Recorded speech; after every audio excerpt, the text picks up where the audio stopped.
Hello, bienvenue dans ce nouvel épisode de J'ai peur donc j'y vais, le podcast qui vous aide à créer la vie qui vous ressemble et à gagner en sérénité. Je suis Steph Blue Lips, je suis coach et j'accompagne celles et ceux qui veulent s'épanouir dans tous les domaines de leur vie. Grâce à des accompagnements individuels et personnalisés, j'offre à mes clients un soutien, des outils et des stratégies efficaces pour atteindre leurs objectifs et créer un changement durable dans leur vie. Chaque semaine dans ce podcast, je vous partage des conseils, des outils et des expériences pour vous aider vous aussi à donner un nouvel élan à votre vie. Vous êtes prêts ? C'est parti! Hello à toutes et à tous, bienvenue dans ce nouvel épisode. Je suis ravie de vous retrouver aujourd'hui pour parler de sens au travail. J'avais pas prévu de parler de ça aujourd'hui, mais en préparant l'épisode qui était censé sortir aujourd'hui, j'ai pensé à ce sujet-là et je me suis dit mais comment ça se fait qu'on n'en a jamais parlé sur ce podcast ? C'est quand même un sujet super important, donc me voilà pour vous parler aujourd'hui de sens au travail. Et vous savez que j'aime bien commencer les épisodes par poser les bases, par définir les choses. Et aujourd'hui, ça va pas être évident parce qu'il n'y a pas vraiment de définition du sens au travail, il n'y a pas vraiment de données objectives. Ça va être différent selon les personnes. Je vous donne un exemple. Prenons Nicolas et Céline. Ils ont un profil complètement différent, voire opposé. Nicolas, il a, disons 35 ans. Il travaille dans la finance, dans une très grosse boîte. Il a un poste avec un salaire qui lui permet de vivre très confortablement. Et à côté de ça, il est investi dans un club de basket et dans un parti politique local. À côté de ça, on a Céline. Céline, elle est journaliste pour des médias en ligne et son job, c'est d'écrire des articles sur des sujets qui la passionnent comme le féminisme, les personnes LGBTI+, l'antiracisme, l'environnement, etc. Donc c'est un métier passion. Elle adore ce qu'elle fait, elle compte pas ses heures, mais elle est quand même un petit peu payée au lance-pierre. Maintenant, si je vous demande qui fait un métier, qui fait un travail qui vraiment a du sens, qu'est-ce que vous allez me répondre ? Peut-être que vous allez être tenté de me répondre que c'est Céline, parce qu'elle vit de sa passion, parce qu'elle parle de sujets qui sont engagés, et dans son travail au quotidien, elle défend des causes. Mais en vrai, les deux ont un travail qui a du sens. Parce que un travail qui a du sens, c'est qui a du sens pour soi. Et dans le cas de Nicolas, je crois que c'était le prénom que je lui ai donné, le sens de son travail, c'est plus la réalisation de soi. Il valorise le fait de gagner de l'argent, de grimper les échelons, d'avoir des promotions, d'être reconnu par ses pairs. Et donc, en ce sens, son travail a du sens pour lui parce que ça lui permet d'atteindre tout ça et que c'est en accord, c'est cohérent avec qui il est, avec ce qu'il cherche, avec ses attentes, etc. Et en parallèle, il contribue plutôt dans sa vie perso, par l'intermédiaire de son club de basket, par son engagement dans un parti politique. Mais en vrai, si pour notre Nicolas, ce qui est important, c'est de contribuer au bien-être de sa famille, par exemple, en leur apportant un certain confort de vie, même s'il n'était pas engagé à côté et qu'il contribuait pas nécessairement à côté, sa contribution, ça serait à son niveau très personnel, certes, mais il y aurait quand même une contribution en accord avec ce qui a du sens pour lui. Et pour Céline, ce qui a du sens pour elle, c'est de contribuer à la société, c'est que ce qu'elle écrit, que ses articles aient un impact positif, qu'ils permettent de faire réfléchir les personnes, qu'ils les informent, même si ça veut dire être dans une situation un petit peu plus précaire, entre guillemets, financièrement. Alors, qu'on s'entende bien, j'ai pris des gros clichés, j'ai énormément grossi le trait, mais l'idée ici, c'est de vous montrer que le sens au travail, c'est quelque chose de très personnel. Ce qui a du sens pour l'un n'en aura pas nécessairement pour l'autre. Et il n'y a pas non plus de métier qui aurait du sens en tant que tel. Alors, on pourrait se dire que les métiers plus altruistes, entre guillemets, c'est-à-dire travailler dans la santé ou dans une asso ou dans le social, on pourrait se dire que ce genre de travail, ça a du sens. Mais en réalité, la perte de sens, on peut la ressentir dans tous les métiers, même les métiers qui ont vocation à contribuer, à aider directement les autres. Je prends l'exemple des infirmières. Il y a beaucoup d'infirmières qui se reconvertissent, et encore plus qui vivent une perte de sens parce que le patient, ça devient un usager, voire un client, ou qu'elles ont tant de patients à gérer et c'est un nombre qui est tellement important que ça ne leur permet pas de faire leur travail comme elles voudraient, comme elles devraient, de vraiment apporter au patient ce dont il a besoin. Je sais que certaines se retrouvent à être un peu des machines à prodiguer des soins et à une certaine déshumanisation. Et donc pour ces infirmières-là, il peut y avoir une vraie perte de sens parce qu'elles n'ont pas forcément le sentiment du travail bien fait, elles n'ont pas forcément le sentiment d'avoir pu aider comme elles devraient, d'avoir eu l'impact qu'elles veulent avoir, d'avoir été dans la relation qu'elles veulent créer avec le patient, et elles ne sont pas en accord avec leurs valeurs. Donc ça peut vraiment provoquer une perte de sens dans le travail qui peut se traduire de plein de manières. Donc justement, quels sont les signes d'une perte de sens au travail ? Le premier, c'est la démotivation. Clairement, quand on ne sait plus trop pourquoi on fait ça, on est démotivé, on n'est plus très enthousiaste à faire les tâches qui nous incombent. On peut avoir un sentiment de vide intérieur, de à quoi bon? À quoi bon faire ce travail? Pourquoi je fais ça? À quoi ça sert? Qu'est-ce que je suis en train de faire de ma vie? Quel impact j'ai par mon travail? Et on peut se sentir découragé, désengagé.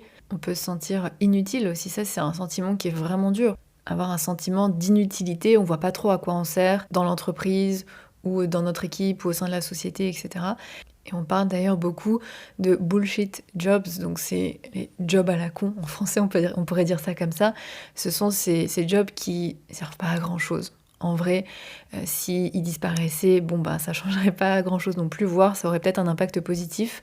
Et malheureusement, c'est assez répandu, en tout cas le sentiment de faire un job à la con est assez répandu. Je crois que j'avais lu dans une étude que 18% des personnes sondées avaient l'impression que leur job ne servait à rien. Donc c'est quand même un sacré pourcentage. Et c'est pas évident parce que souvent ce sont des personnes qui occupent ce type de poste, qui ont fait des études, qui ont parfois fait des études longues, coûteuses, et qui en fait se retrouvent dans un job où ils remplissent des tableaux Excel toute la journée, qui vont même pas être regardés ou vont être regardés pendant 5 minutes, où ils sont recrutés pour résoudre un problème ou apporter des solutions qui seront jamais appliquées par l'entreprise. Donc oui, il y a de quoi se sentir inutile. Donc ce sentiment d'inutilité, c'est un des signes d'une perte de sens au travail. Ça vient d'ailleurs aussi avec une perte de confiance en soi, d'estime de soi, parce qu'on n'est pas forcément valorisé dans ce qu'on fait, on ne se sent pas forcément utile, donc ça peut aussi nous donner l'impression globale d'être inutile.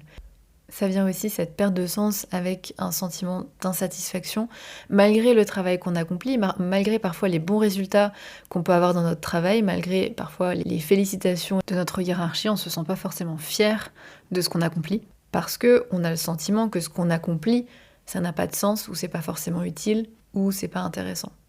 Tout ça, ça peut impacter notre vie personnelle également, parce qu'on ne peut plus aujourd'hui cloisonner, isoler totalement ces deux sphères de notre vie, la sphère perso et la sphère pro. D'où d'ailleurs la difficulté de trouver un bon équilibre vie personnelle et vie professionnelle. D'ailleurs, j'avais fait un épisode sur le sujet, si c'est quelque chose sur lequel vous voulez travailler, je vous invite à écouter l'épisode numéro 61 où je vous partage des clés pour justement trouver un bon équilibre pro-perso. Mais j'ai dévié. Du coup, ce que je vous disais, c'est qu'une perte de sens au travail, ça impacte aussi notre vie personnelle, clairement. Parce qu'on ne peut pas avoir une journée au travail pourrie, stressante ou ennuyeuse, où on a eu le sentiment de servir à rien, et rentrer à la maison comme si de rien n'était, et voilà, et tout va bien. Non, c'est pas possible, malheureusement. À la longue, ça va impacter notre vie personnelle, notre vie de couple, etc. Et même à la longue aussi, et ça c'est important de le dire, ça peut mener à une dépression.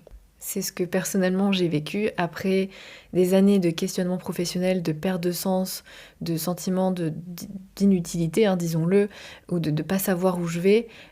Ça a fini par affecter mon mental au point de traverser un épisode de dépression qui a été assez douloureux. Donc c'est pas neutre en vrai, cette perte de sens, c'est pas rien et c'est quelque chose auquel il faut, je pense, vraiment faire attention. Trouver du sens, c'est un besoin commun à tous les humains. On parle beaucoup de trouver un sens à sa vie, trouver un sens à la vie, mais le travail fait partie de la vie et même occupe une grande partie de notre vie et donc il n'y échappe pas. En tant qu'humain, on a besoin de trouver du sens, on a besoin d'être stimulé. Le sens, le pourquoi on fait les choses, c'est ce qui nous donne un élan, c'est ce qui nous donne une motivation à agir, qui nous donne de la force, qui nous donne envie de nous engager. Et c'est super important pour notre bien-être mental, parce qu'on se sent aligné, on se sent satisfait de ce qu'on réalise, on se sent utile, on se sent inclus aussi, ça donne un sentiment d'inclusion dans un groupe, dans la société, etc. Et quand c'est pas le cas, ça a un impact psychologique et physique d'ailleurs qui peut être assez énorme. Donc ça peut être des troubles du sommeil, ça peut être des angoisses, ça peut être de l'anxiété, ça peut être des douleurs physiques, une perte d'appétit, voire l'inverse, se réfugier dans la nourriture, la dépression aussi. Donc cette question de perte de sens, elle n'est pas à prendre à la légère et si vous reconnaissez dans certains de ces signes ou dans tous ces signes que j'ai évoqués et qui pourraient traduire une perte de sens, je vous invite à réfléchir à vos besoins professionnels et à explorer ce qui pourrait vous permettre de retrouver du sens. Et c'est ce qu'on va faire dans cet épisode aujourd'hui. Pour trouver ou retrouver du sens dans votre travail, Il faut comprendre ce qui, à la base, a du sens pour vous, ce qui est important pour vous, ce qui vous motive. Et pour ça, il faut aller creuser 4 aspects. Le premier, c'est votre contribution. C'est en gros votre pourquoi, quel impact vous voulez avoir. Ça, c'est le premier élément qui fait que vous allez trouver du sens dans votre travail. Le deuxième, c'est que votre travail est cohérent. Troisième point, et pas d'inquiétude, je vais développer point par point. Troisième point, c'est le sentiment d'appartenance que vous procure votre travail. Et en dernier, le sentiment de reconnaissance, en tout cas la reconnaissance que vous tirez de votre travail. Donc la première chose qui donne du sens à un travail, c'est la contribution qu'il nous permet d'apporter, l'impact qu'on peut avoir par ce travail et en gros le pourquoi on le fait. Mon job a du sens pour moi quand il a des conséquences positives sur les autres, sur la société, sur l'entreprise, sur mon équipe ou même sur moi. En fait, il y a plein de manières. Votre pourquoi, il peut être vraiment, il est propre à vous. Et d'ailleurs, petit spoiler, j'avais prévu de vous en parler à la fin de l'épisode, mais je vous le dis maintenant. Je vous ai préparé un workbook gratuit avec 8 questions puissantes, 8 questions essentielles pour faire le point sur votre situation et identifier ce dont vous avez besoin, quelles sont vos envies, quelles sont vos aspirations et pouvoir redonner du sens à votre vie pro. Mais je vous en parle à la fin. Pour revenir à la question de la contribution, il y a plein de manières de contribuer.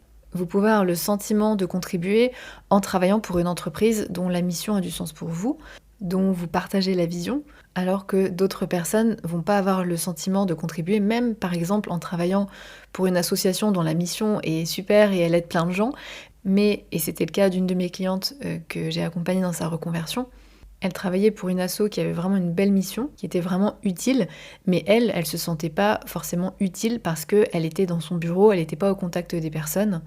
Et elle, personnellement, elle avait le sentiment de contribuer quand elle était au contact direct des personnes, des usagers, etc. Mais pour d'autres, contribuer, ça peut être participer à un travail en équipe. Ça peut être apporter votre contribution à une équipe, vous sentir utile au sein d'une équipe, même si le résultat de votre travail, le produit, il va pas changer le monde. En fait, on peut se sentir utile au sein de sa propre équipe. On peut aussi se sentir utile quand ce qu'on propose ou quand ce que l'entreprise propose, ça va rendre la vie des gens plus simple, plus agréable. On peut aussi contribuer en transmettant du savoir, en répondant aux besoins d'un client. Par exemple, je sais pas, une personne qui travaille dans un service client, elle peut se sentir utile en apportant une aide aux gens, en leur apportant une solution. On peut aussi avoir le sentiment de contribuer quand on contribue à la croissance de son entreprise, quand on apporte sa pierre à l'édifice de l'entreprise, et ça peut être le cas de notre ami Nicolas dont je vous parlais au début. Vous pouvez contribuer en agissant pour rendre la société plus juste, plus écolo, pour sensibiliser à une cause qui vous tient à cœur, pour que votre famille soit bien aussi tout simplement, pour faire passer un bon moment. Je ne sais pas si vous êtes cuisinier par exemple ou que vous travaillez dans un resto, votre impact, ça va être de faire passer un bon moment aux gens. Autre exemple, une personne qui manage une équipe peut sentir qu'elle contribue, qu'elle a un impact quand elle contribue justement à faire évoluer les membres de son équipe, qu'elle les soutient. Et je vous donne un dernier exemple parce que j'y pense en vous racontant ça. Je pense à ma grand-mère qui, quand elle était couturière, elle faisait des robes pour des personnes rondes, pour des femmes rondes. C'était des femmes qui avaient du mal à trouver des jolis vêtements qui les mettaient en valeur et qui étaient à leur taille. Et donc elle, sa contribution, sa petite pierre à l'édifice, c'était justement de leur créer des robes sur mesure qui les mettent en valeur, qui leur donnent confiance en elles, en fait, dans lesquelles elles se sentent belles.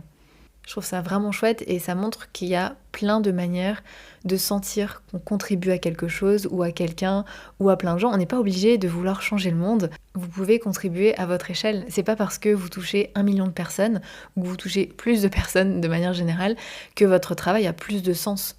Ça dépend vraiment de ce qui est important pour vous. Et disons-le, vous avez aussi le droit de contribuer à votre bien-être, votre contribution, ou en tout cas ce à quoi votre travail contribue, son pourquoi, il peut être orienté vers vous. Votre travail, son pourquoi, ça peut être de vous permettre de financer vos passions, je sais pas, de voyager, d'acheter du matériel photo qui est cher parce que c'est votre passion à côté, ou d'avoir une activité artistique à côté, ou de faire du bateau et d'aller dans des hôtels de luxe, peu importe. Tant que vous faites ce travail et qu'il contribue à quelque chose qui est important pour vous, c'est ok. Vous pouvez trouver du sens dans un travail qui ne vous passionne pas parce que ce travail vous permet d'avoir la vie que vous voulez. Je pense vraiment qu'il faut démonter ce mythe du travail qui aurait du sens seulement s'il est altruiste, s'il impacte absolument la vie des gens ou s'il sauve le monde. C'est pas forcément ça. Vous pouvez faire un travail qui a du sens aux yeux des autres, aux yeux de la société, et qui n'en a aucun pour vous parce que c'est pas ce que vous recherchez et c'est pas la manière dont vous avez envie de contribuer. Donc un travail qui a du sens, c'est pas un travail qui a du sens aux yeux de la société, c'est un travail qui a du sens pour vous. Donc ça, c'était le premier élément qui permet de donner du sens à votre travail, c'est qui vous permet de contribuer de la manière ou à quoi vous avez envie de contribuer. Deuxième élément, c'est qu'il faut que votre travail soit cohérent. Il faut que votre travail soit cohérent avec qui vous êtes, avec vos attentes, qui respecte vos priorités dans la vie, que ce soit la carrière, mais aussi la famille, le temps perso, que ce soit cohérent avec le style de vie que vous voulez avoir, que ça vous permette de mobiliser vos compétences, de développer vos talents, parce que ça aussi c'est important de sentir qu'on est compétent, de se sentir bon ou bonne dans ce qu'on fait, de sentir qu'on grandit, qu'on évolue, et bien sûr qu'il y ait une cohérence entre votre travail et vos valeurs. Vos valeurs, ce sont les principes qui guident vos choix, qui guident vos actions, c'est ce qui est vraiment important pour vous. Et votre travail doit respecter vos valeurs à la fois dans les pratiques de travail, dans les résultats et aussi dans les relations. Je vous donne des exemples. Dans les pratiques de travail et le fait qu'il faut qu'elles soient cohérentes avec vos valeurs, un exemple qui est fréquent, c'est celui de commerciaux qui aiment leur métier mais qui n'arrivent plus à vendre des produits auxquels ils ne croient pas ou à vendre leurs produits à des gens qui n'en ont pas besoin ou qui doivent vendre parce qu'ils sont dans une logique de chiffres. Et donc, il y a une incohérence entre leurs valeurs et les pratiques de travail qui leur sont demandées. Donc c'est important pour se sentir bien dans son travail, pour trouver du sens, que votre manière de travailler respecte votre éthique professionnelle et vos valeurs. Pareil pour les résultats. Si vous avez le sentiment que le produit ou le service auquel vous contribuez par votre travail, c'est inutile, ça sert à rien, ça n'apporte rien, ou que la mission de l'entreprise, vous ne la partagez pas du tout, ça va pas aller en fait. Ça va être difficile de trouver du sens. Sachant que ça peut évoluer aussi. Peut-être que vous adhériez à la mission de votre entreprise, mais que au fur et à mesure, elle a grandi et qu'elle s'est éloignée au fur et à mesure de sa raison d'être, de ses valeurs que vous partagiez, au profit des bénéfices des actionnaires, etc. Et aujourd'hui, avec cette évolution, vous n'êtes plus forcément en accord. Ou peut-être que vous avez évolué. J'ai l'exemple d'une cliente qui travaille dans le marketing et qui aimait beaucoup son job, mais l'objectif quand même, c'était de vendre, de faire en sorte que les gens achètent plus. Et ça devenait, en tout cas, elle avait eu une prise de conscience écologique. Et du coup, cet objectif et le résultat qu'elle était censée obtenir par son travail, ça entrait en contradiction avec ses valeurs. De même, on peut se sentir désaligné en termes relationnels, avec nos collègues, tout simplement. Je pense à une autre cliente qui travaillait dans un milieu, dans une grande entreprise où clairement les gens, en tout cas la plupart, étaient des requins. Ils étaient prêts à marcher sur les autres pour gagner, pour avoir une promotion, pour avoir une augmentation, etc. Et c'était insupportable pour elle parce qu'elle valorisait énormément la bienveillance, l'honnêteté, la transparence, et c'était pas du tout les valeurs de sa hiérarchie et de ses collègues. Elle avait vraiment du mal à trouver sa place et elle s'est réorientée, elle s'est réinventée dans une carrière complètement différente en lien avec les animaux. Je pense qu'elle se reconnaîtra si elle passe par là. Donc ça, c'était le deuxième point, la cohérence entre votre travail et qui vous êtes, vos valeurs, vos besoins, vos attentes, vos talents, etc. Troisième point, le sentiment d'appartenance. Ça rejoint directement ce que je vous disais juste avant, c'est important d'avoir un sentiment d'appartenance, donc ça peut être au sein d'une équipe, au sein de laquelle on nourrit des relations humaines qui sont satisfaisantes, mais ça peut être aussi en adhérant à une cause, en adhérant à une mission, aux messages, aux objectifs de l'entreprise, en se sentant partie prenante de celle-ci en fait. Ça c'est vraiment le troisième point qui est important. Et le dernier, c'est la reconnaissance. Comment trouver du sens dans ce qu'on fait quand on a zéro reconnaissance? Ça fait complètement partie des besoins humains. On a besoin d'être reconnu, on a besoin de reconnaissance de notre manager, de nos collègues, de clients. Mais là aussi, chacun a ses attentes. On n'attend pas toutes et tous le même type de reconnaissance. Pour certaines personnes, un salaire, c'est une reconnaissance suffisante et pas pour d'autres. Comme je vous disais, on ne cherche pas tous la même chose et c'est pour ça que chaque métier peut en réalité faire sens. On peut tout à fait trouver du sens dans un job même alimentaire ou un job qui est pas très valorisé aux yeux de la société parce qu'il nous permet de subvenir à nos besoins, d'être en lien avec d'autres personnes, parce qu'il nous permet de consacrer du temps, de l'énergie et même de l'énergie mentale à notre vie personnelle, à nos hobbies, à notre famille, etc. Et donc, ce qui est important, c'est que ça vous convienne. Ce qui compte, c'est d'être en accord avec vous-même et de trouver ce qui compte pour vous, et d'où l'importance de faire sa propre introspection pour mieux vous connaître et pour trouver ce qui peut vraiment vous motiver et, encore une fois, faire sens pour vous. Pour vous aider dans ce travail d'introspection, je vous ai préparé, comme je vous disais un petit peu plus tôt, je vous ai préparé un workbook gratuit avec 8 questions puissantes pour faire le point sur ce dont vous avez besoin, sur vos aspirations et pour trouver ce qui a du sens pour vous. Une fois que vous êtes au clair là-dessus, vous serez en mesure de faire des choix professionnels qui sont alignés et qui auront du sens. Combien de fois j'ai répété ce mot sens aujourd'hui, vous n'allez plus en pouvoir. En tout cas, pour récupérer votre workbook, le lien est dans la description de cet épisode. Je vous invite à prendre le temps vraiment de répondre aux questions. Je sais que parfois, et notamment quand on vit une perte de sens au travail, on a envie de changer rapidement, on a envie d'être dans l'action pour initier du changement et se sentir mieux, mais la réflexion est importante. C'est important de vous questionner, c'est important de vous écouter, c'est important d'explorer, de vous reconnecter à vous-même. Et ça se fait pas en un jour. Donc laissez-vous l'espace, laissez-vous le temps de réfléchir à ces questions. Sachez que vos réponses ne sont pas figées. Vos besoins, vos envies, vos aspirations, vos priorités évoluent. Vous changez, vous évoluez, donc c'est normal que vos réponses évoluent aussi au fil du temps. À certaines périodes, on privilégie peut-être, notre carrière, notre travail. On a envie d'un travail qui soit challengeant, qui permet de beaucoup s'investir, d'obtenir peut-être justement la reconnaissance de nos pairs, de nos responsables. Ça va être super enrichissant.